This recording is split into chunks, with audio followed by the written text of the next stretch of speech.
ఏంటి? ఇక్కడ వీరు పెంటయ్య అంటే ఎవరు? పెంటయ్య? నేను బజార్లో పెంటయ్య గురించి వాకప్ చేస్తే ఇక్కడ పోలీస్ స్టేషన్లో అడిగితే చెప్తారన్నారు. ఆయన ఏమన్నా లోపల దోశారా ఏంటి? కాస్త మర్యాదగా మాట్లాడవయ్యా. సర్లే, ఇంతకీ పెంటయ్య ఎక్కడ? ఎవరు నువ్వు? చక్రవర్తి గారి ఆఫీస్ నుంచి వచ్చాను. అప్పారావు మీకు ఫోన్ చేస్తానన్నాడే, చేయలేదా? చక్రవర్తి స్థలాన్ని ఖాళీ చేయించడానికి వచ్చావా? అవును. అయితే నా ఎముకలు విరక్కొట్టడానికి వచ్చింది నువ్వేనన్నమాట. అబ్బేబే కాదు ఇన్స్పెక్టర్ గారు, ఆ వీరు పెంటయ్య గారి చేతిలో ఉన్న మా స్థలం ఖాళీ చేయించే విషయంలో మీ సాయం కోసం వచ్చాను. నువ్వు వీరుని ఎప్పుడైనా చూసావా? నేను చూడలేదు, కానీ వాడేదో పెద్ద పొరికి అని విన్నాను. ఆ వీరుని నేనే. అయితే కాఫీని తెచ్చావా? మీరు పోయిన తర్వాత మీ శవాన్ని పెట్టడానికి మంచి శవపేట కావాలని అప్పారావుని అడిగానంటగా, గంధపు చెక్కతో చేసింది తెచ్చాను.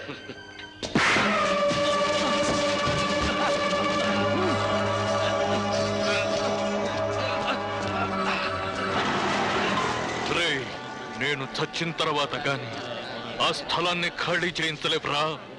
అయ్యో, ఇంత మాత్రానికి మీరు చావడం దేనికి? అయితే నువ్వు చస్తావు. ఎవరు చావాలో తేల్చుకో. చూడండి, ఇదేమన్నా న్యాయంగా ఉందా? చెప్పండి, మా స్థలం ఖాళీ చేయించే విషయంలో ఇదిగో ఈయన గారి సహాయం అడిగితే చేయకపోగా ఈయన చచ్చిన తర్వాత కానీ ఆ స్థలాన్ని ఎవరు ఖాళీ చేయించలేరు అంటున్నాడు. ఒకవేళ నేను వీడిని చంపి జైలుకి వెళితే మా అమ్మ నాన్నల గత ఏమవుతుంది? మా అమ్మకు నేను ఒక్కడే కొడుకుని. పైగా ఒకవేళ నేను వీడిని చంపకపోతే వీడు నన్ను చంపుతానంటున్నాడు. కాబట్టి నేను ఒక నిర్ణయానికి వచ్చాను. మీరెవరు తప్పుగా అనుకోవద్దు, వీడిని చంపుతాను.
మొత్తం తెలిసి అక్కడికి వెళ్ళానయ్యా. ఇంకెప్పుడైనా ఇటువంటి దరిద్రపు ఆలోచనలు చేశావంటే అటువంటి పెట్టిలో పెట్టి నిన్ను సమాధి చేస్తాను. జాగ్రత్త. తీసుకున్న 2 లక్షలు మర్యాదగా తిరిగి ఆఫీస్